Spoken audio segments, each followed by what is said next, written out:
ay rated SPG, striktong patnubay at gabay ng magulang. Masyado sa marami. Agabyado tayo. Hindi pwede! Kailangan siya mamatay ng araw na to.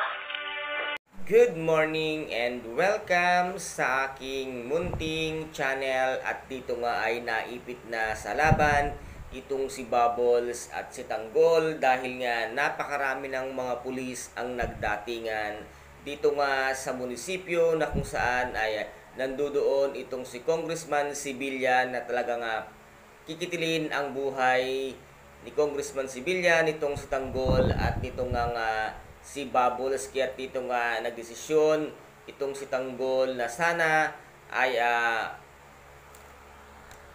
tumakas na itong si Tanggol at si Bubbles dahil nga napakarami ng pulis at hindi nila kakayanin ang laban dahil dalawa lamang sila ni Bubbles. Ngunit talagang malakas ang loob at matibay itong si Bubbles, kaya't sabi niya nga hindi maaari kaya kailangan ngayong araw ay mawala na itong si Congressman Sibilya, kung kaya't itong si Tanggol ay tumakbo at humanap nga ng paraan kung paano makakagawa ng paraan at mahabol nila ang sasakyan nga nitong si Congressman Sibilya. At dito nga ay biglang tumakbo itong si Tanggol na ang akala nga ni Bubbles ay iniwan na siya nitong si Tanggol dahil bigla na lamang itong umalis, kaya sumigaw siya ng Tanggol itong si Bubbles.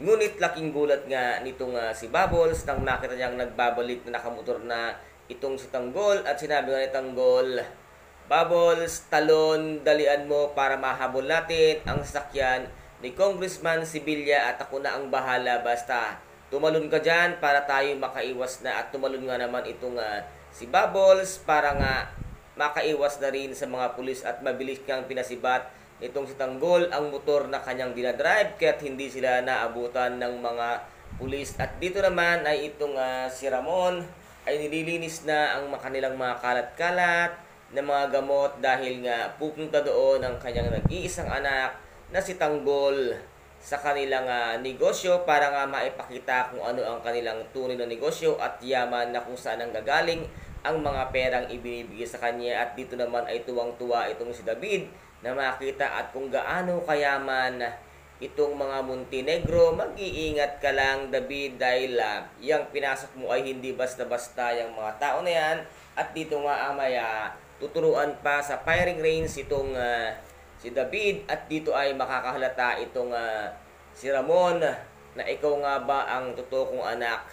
Magkakaroon siya ng konting doubt dito kay David dahil hindi ganoon katibay at kalakas ang itong si David na kasama niya ngayon. At ito lang si Severino ay wala pa rin ang katiwa-tiwala dito nga kay David dahil alam nga nila na ang nag-alaga sa nag-iisang anak ni Alberto ay walang iba kung hindi si Rigor at si Marites na baka nga ito ay hindi tunay na anak. At naiisip nga dito ni Alberto na ito nga nasa kanyang feeling ngayon ay baka nga anak nitong si Rigor, kaya yun ang kanyang isip na hindi niya pa ganoon katanggap ang nag-iisa niyang anak. Paano kaya pag nagkita itong si David at si Mokang, ano kaya ang sasabihin dito nitong si Mokang? Baka siya nga ay magulat dahil bakit nandoon itong si David at hindi naman Tanggol ang kanyang tunay na pangalan.